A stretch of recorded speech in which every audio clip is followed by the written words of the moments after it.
desde Argentina.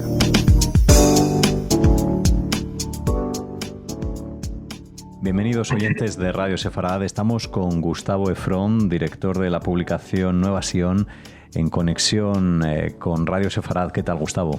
Hola Alejandro, ¿cómo estás? ¿Cómo están? Bueno, encantado de saludarte en este espacio en el que nos hablas de esa mirada internacional hacia Argentina, hacia la nación de Argentina, en torno a una mirada violenta o al menos una imagen violenta de su sociedad que se está queriendo de alguna forma exponer a los ojos internacionales tras la final del Mundial entre España y Argentina de hace apenas una semana, que bueno, está extrapolando, ¿no?, lo que ha sido un evento deportivo y unas situaciones concretas a lo que es la población de todo un país. Cuéntanos. Exactamente, digamos, cabe aclarar que no estamos hablando de todo el mundo ni todas las sociedades, ¿no? Porque todas las sociedades son complejas y diversas, ¿no? Pero uno podría decir que si yo tuviera que titular esta columna de algún modo, sería cuando el estereotipo reemplaza la realidad, ¿no? Porque de alguna manera hay momentos en los que una sociedad deja de ser observada como una comunidad real, digamos, con sus contradicciones, su diversidad, sus matices, para convertirse casi en una caricatura, ¿no? En una etiqueta, en un personaje. Y algo de eso estamos viendo estos días con la Argentina, ¿no? A partir del Mundial se fue construyendo una narrativa que presenta al país como un problema cultural, ¿no? Racista, violento, etcétera. Digamos, ya no se discuten partidos, jugadas, decisiones arbitrales, ¿no? Se habla de los argentinos, ¿no? Como si existiera una única manera de ser argentino, ¿no? Como si 46 millones de personas pudieran resumirse en algunos videos virales con comentarios de redes sociales o interpretaciones interesadas, ¿no?, sobre lo ocurrido en la cancha.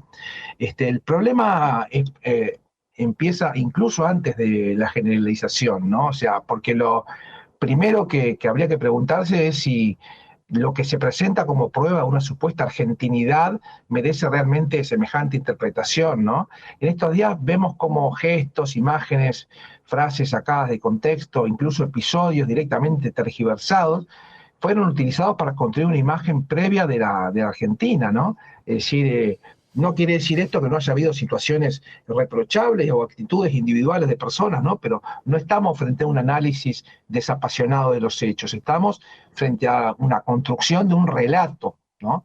Un relato que selecciona aquello que confirma un prejuicio, ¿no?, y descarta todo lo demás. Y cuando eso ocurre, la realidad ya deja de importar, ¿no? La Argentina aparece convertida en el personaje ideal sobre el cual proyectar una serie de ideas ya preconcebidas, ¿no? La soberbia, la violencia, la arrogancia, la falta de respeto, ¿no? Una representación uniforme, sin contexto, sin historia, sin la menor intención de comprender la complejidad de la sociedad, ¿no? Y no es casual que esto suceda además en un contexto político muy determinado. Desde que Milei llegó a la presidencia, una parte importante de la opinión pública internacional y especialmente sectores progresistas comenzó a mirar a Argentina a través de ese único prisma, ¿no? Milei dejó de ser para muchos el presidente elegido democráticamente por los argentinos y pasó a convertirse en la explicación de la Argentina misma, como si un país entero pudiera reducirse a un gobierno, ¿no? Como si todos los argentinos pensáramos igual, como si hubieran desaparecido las diferencias políticas, sociales, culturales, ideológicas que existen en cualquier democracia. Ya no existen quienes votaron a Milei, quienes no lo votaron, no existen quienes lo apoyan y quienes lo cuestionan. Ya no hay múltiples Argentinas que conviven todos los días, ¿no? Queda una sola imagen, los argentinos. Y esa simplificación, curiosamente, aparece muchas veces en sectores que históricamente denunciaron los estereotipos, denunciaron el colonialismo cultural, las relaciones de dominación, ¿no? Y resulta llamativo, ¿no? Porque muchas veces, muchas de esas voces cuestionan con razón que una minoría sea juzgada colectivamente, ¿no? Que un pueblo sea reducido a un estereotipo, o que una identidad quede atrapada en una representación simplificada. Pero cuando se trata de Argentina, ese principio parece desaparecer, ¿no? Y entonces vuelve una vieja lógica que América Latina conoce lamentablemente demasiado bien, ¿no? La lógica de la civilización y barbarie, ¿no? La idea de que existen sociedades maduras, racionales, modernas, civilizadas, frente a otras que serían impulsivas, primitivas, emocionalmente inestables o políticamente inmaduras, ¿no? No hace falta que alguien lo diga explícitamente. Alcanza con observar el modo en que circulan ciertas representaciones. España y Europa aparece como el espacio de la racionalidad, ¿no? Argentina como el espacio de los excesos, Europa como el modelo, Sudamérica como el problema. Es una matriz cultural muy antigua y sorprende encontrarla reproducida incluso por referentes intelectuales o progresistas que en otros contextos combaten precisamente ese tipo de prejuicios. Pero hay un elemento nuevo que potencia este fenómeno y que no existía hace apenas unos años: los algoritmos, ¿no? Hoy las redes sociales no premian la complejidad, premian la emoción, premian la indignación, el escándalo, lo que confirma las ideas previas de cada usuario. O sea, un video de unos 10 segundos viaja más rápido que una explicación de 10 minutos. Una etiqueta tiene más alcance que un análisis, y una caricatura genera mucho más impacto que una realidad que está plagada de matices, ¿no? Y no hace falta que exista una conspiración organizada para que una imagen falsa termine imponiéndose. Basta con que esa imagen resulte funcional a la lógica de las plataformas, ¿no? Los algoritmos seleccionan aquello que genera interacción, y pocas cosas generan más interacción que el enojo, la burla o la condena moral. Por eso las representaciones simplificadas encuentran hoy un terreno, digamos, fértil para expandirse a nivel global. Se multiplican, se retroalimentan y terminan pareciendo sentido común, ¿no? Millones de personas repiten una imagen sin preguntarse nunca de dónde salió ni cuánto tiene que ver con la realidad, ¿no? Todo esto, la verdad que me preocupa, y voy a pasar a la segunda parte de esta argumentación y esta columna, ¿no? Que es que me lleva inevitablemente a pensar en otro fenómeno que venimos observando, ¿no? Ya desde hace un tiempo, no porque las situaciones sean iguales, no lo son, ni porque el mundial pueda compararse con una guerra, esto sería absurdo, ¿no? Lo que se parece es el mecanismo. ¿Y qué voy a decir? Que exactamente ese procedimiento se ha utilizado muchas veces para construir una determinada imagen de Israel, del sionismo, y en no pocas ocasiones de los propios judíos, ¿no? Y vale la pena hacer una aclaración que para mí es fundamental. Criticar al gobierno de Netanyahu es absolutamente legítimo, y de hecho desde el periódico Nueva Acción hemos criticado todo el tiempo, digamos, las acciones, los crímenes de guerra que han desarrollado en Gaza, y condenar decisiones políticas, violaciones a los derechos humanos, o hablar de crímenes de guerra. Bueno, hay algunos que hablan de genocidio, digamos. Ese debate es un debate democrático y del derecho internacional. Pero una cosa es cuestionar a un gobierno, y otra muy distinta es convertir a todo Israel en Netanyahu, ¿no? Suponer que todos los israelíes piensan igual, que todos los judíos sostienen que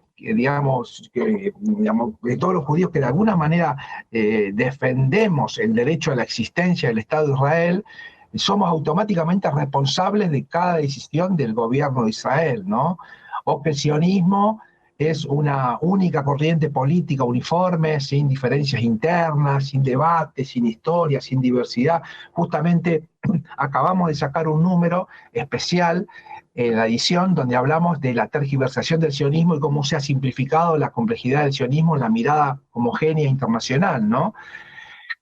Y justamente Israel es una sociedad profundamente plural. El sionismo tiene tradiciones socialistas, liberales, humanistas, religiosas, laicas. Hay israelíes que apoyan al gobierno y otros que marchan todas las semanas contra el gobierno. Hay judíos sionistas que defienden la solución de los dos estados, y otros que tienen posiciones completamente diferentes. Toda esa diversidad desaparece cuando una identidad colectiva queda reducida a un único personaje, ¿no?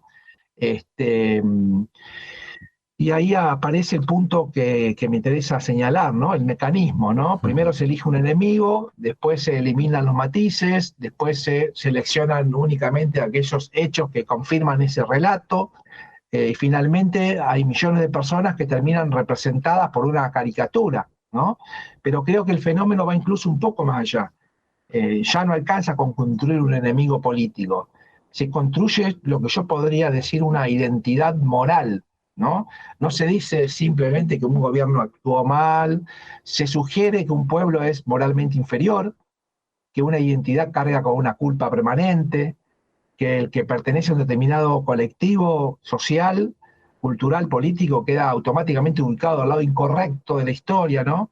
Y eso ocurrió durante siglos con los judíos, ¿no? Bueno, ya vemos también muchos intelectuales, académicos, deportistas israelíes que son cancelados, como se dice hoy, en universidades y en lugares de todo el mundo, ¿no? Ocurrió con los pueblos colonizados, ¿no? Considerados naturalmente atrasados, incapaces de gobernarse a sí mismos. Ocurrió con tantas minorías convertidas en categorías morales, ¿no? Antes que humanas. Y salvando todas las diferencias históricas, ese mismo reflejo aparece hoy cuando se habla de los argentinos. Los argentinos o los sionistas, ahora parece que los argentinos es un sinónimo que se le pone a sionistas como si fueran el paradigma del mal, ¿no? Justamente cuando, bueno, ya hablamos de la complejidad del sionismo, como si ambos términos designaran bloques homogéneos, sin diversidad interna, sin historia, sin contradicciones, ¿no? Y paradójicamente algunos de los que hoy denuncian con indignación, así en redes sociales, en distintos lugares, la campaña de estigmatización contra la Argentina, no parecen advertir que ese mismo modo de pensar fue el que ellos mismos aceptaron o incluso promovieron cuando el objeto de la simplificación era otro, ¿no? Eran los judíos, eran los sionistas, era Israel. Y también ocurre el fenómeno inverso. Hay sectores que hoy descubren con sorpresa el poder de los algoritmos para fabricar estereotipos sobre Argentina, pero durante años minimizaron o incluso alimentaron esos mismos mecanismos, ¿no? Cuando la simplificación recaía sobre Israel, sobre el sionismo o sobre los judíos que defendían el derecho del Estado de Israel a existir. Y bueno, tal vez la enseñanza sea precisamente esa, ¿no? Que los principios solo tienen valor cuando se aplican también a quienes no forman parte de nuestro propio universo político, cultural, ideológico, ¿no? Porque el problema no es solamente quién ocupa el lugar de estigmatizado. O sea, el problema es aceptar una forma de pensar que reemplaza a las personas por etiquetas, ¿no? Que reemplaza la complejidad por consignas, que reemplaza el análisis por prejuicios. Y bueno, vivimos una época en la que las redes sociales, los algoritmos y la lógica de la viralización premian esas simplificaciones. Todo debe reducirse a un eslogan, a una etiqueta, a un villano, pero las sociedades reales no funcionan así. La Argentina no es un meme, no es un gobierno, no es una hinchada. Israel tampoco es un gobierno, tampoco es la representación de un genocidio o el genocidio, ¿no? El sionismo no es una única ideología y ningún pueblo debería quedar preso de esta caricatura, ¿no? Que está construida de alguna manera para confirmar prejuicios. Y quizás sea eso uno de los grandes desafíos de nuestro tiempo. Recuperar la capacidad de distinguir entre gobiernos y sociedades, entre dirigentes y sus pueblos, entre las identidades y los estereotipos, ¿no? Porque cuando dejamos de mirar a personas y empezamos a mirar etiquetas, la conversación deja de ser un diálogo y se convierte ya directamente en un juicio. Y cambian los protagonistas, cambian los escenarios, cambian las banderas, pero el mecanismo es siempre el mismo, ¿no? Primero desaparecen los matices, después desaparecen las personas, las individualidades, y cuando solo quedan los estereotipos, este mecanismo de deshumanización ya está en marcha. Bueno, este es lo que hoy quería transmitir, es verdad, con cierto énfasis, con cierta energía, un poco más fuerte que el habitual, pero bueno, es lo que quería transmitir en esta ocasión. Bien, pues Gustavo Efrón, gracias por ayudar a tratar de encauzar estas aguas turbulentas que se chocan contra Argentina en estos días, tras esa final de un mundial que ha llevado a las redes sociales imágenes que, aunque muchas de ellas evidentemente son reales, no representan a toda la ciudadanía de un país, ni mucho menos al común de los días en el entorno habitual de las personas que trabajan y construyen un Estado como la Argentina, tan grande, tan diverso y tan cercano también a España, con muchos de sus compatriotas aquí en este país concretamente, también buscando una vida y un futuro. Así que nos unimos a ese apoyo para